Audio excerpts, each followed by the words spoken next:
L'aigle qui avait le vertige. Alors, Icario, tu m'accompagnes ? Non, merci, maman. Je n'ai pas fini de ranger le nid. Maman Aigle contempla son aiglon. Quelle chance d'avoir un fils comme toi, Icario, si ordonné et si serviable, rien ne traîne. Et Zéppeline, la maman aigle, déploya ses ailes, devint immense, gagna le bord du précipice et s'envola. Malgré lui, Icario ferma les yeux quand Zéppeline s'élança dans le vide. Pour l'aiglon, s'approcher de la falaise était impossible. Rien que l'imaginer le rendait malade. 1 heure plus tard, son père Phénix atterrit, heureux d'avoir plané au-dessus de la vallée. « Quel temps magnifique, Icario ! L'air nous porte. Même pas besoin d'agiter les ailes. Viens, je vais te montrer. »« Non, merci, papa. J'ai cours de chant. »« Maintenant ?»« Oui, avec mademoiselle Blériotte. C'est important pour un oiseau de savoir chanter. » Quoiqu'un peu déçu, papa Phénix approuva et félicita son aiglon si consciencieux. Il ignorait, hélas, qu'Icario inventait 1000 excuses pour ne pas voler. « Quelle catastrophe !» pensait Icario. « Je dois être le seul aigle sur terre à avoir le vertige. » Leur nid se trouvait très haut au sommet d'un piton rocheux, non loin des nids d'autres familles aigles. Autant dire qu'Icario ne se déplaçait que de nid en sautillant. Il fixait ses pattes et ne jetait jamais un œil sur les côtés. Bientôt, les camarades de son âge commencèrent à très bien voler. Lui seul n'essayait pas. Ses parents, Phénix et Zéppeline, lui proposèrent de s'habituer en montant sur leur dos. Comme Icario s'était déjà servi de toutes les excuses possibles, il grimpa sur celui de son père. Quelle horreur!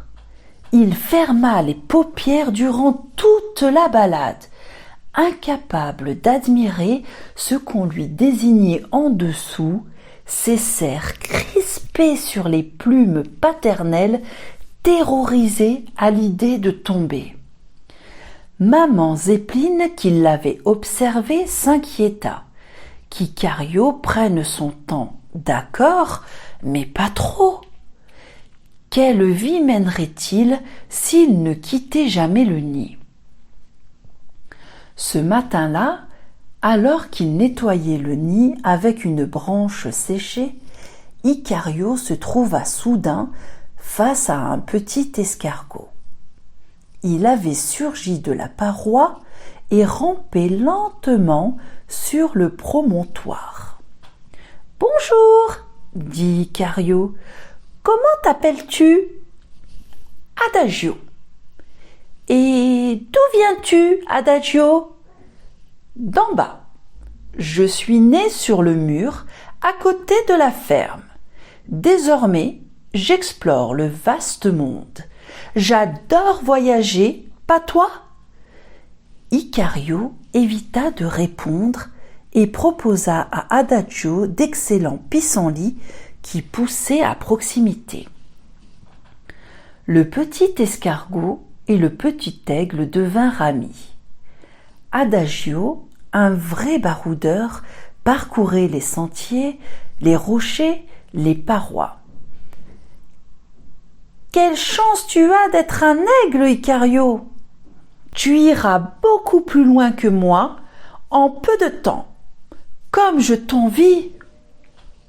Les premières fois, Icario changea de sujet, mais comme ils devenaient vraiment proches, il lui avoua un jour son problème.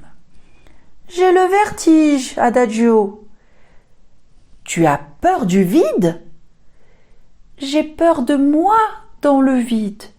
J'ai peur de ne pas arriver à utiliser mes ailes. » Adagio comprit que son ami l'aiglon manquait d'assurance et décida de l'aider. « Icario, je voudrais explorer ta montagne. Tu m'accompagnes ? Enfin, tu sais que...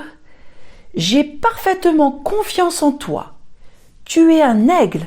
Tu n'as pas besoin d'apprendre à voler.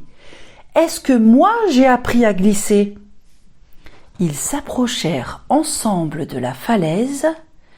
« Je pars en premier, » dit Adagio. Icario vit son ami disparaître doucement et tenta de se convaincre de sauter pour le rejoindre. Pas moyen, la peur l'immobilisait. « Alors » s'exclama Adagio, qui avait déjà parcouru au moins 10 centimètres. « Tu viens ?»« Oui, oui. » Cela dura ainsi toute la matinée. Adagio encourageait Icario, mais la crainte retenait aussitôt l'aiglon. Le petit escargot ne perdait pas espoir. Seulement, il oubliait qu'il faisait très chaud, qu'il devait boire et qu'à force de crier et de patienter sur son rocher, il se desséchait. Or, rien de plus grave pour un escargot que l'absence d'humidité. S'il manque de bave, son corps n'adhère plus à la paroi. Soudain, Adagio sentit qu'il allait se détacher de la pierre. « Icario, je me décolle, je sens que je tombe. »« Quoi ?» Avant qu'Icario ait pu réagir, le petit escargot lâcha la paroi malgré lui et chuta. « Au secours !» En entendant le cri de détresse, l'aiglon bondit au bord de la falaise et aperçut son ami qui dégringolait dans le précipice. Sans réfléchir, il s'élança, ses ailes se déployèrent et il les agita pour apprivoiser l'air. Il volait. Adagio criait toujours. Il allait s'écraser sur le sol.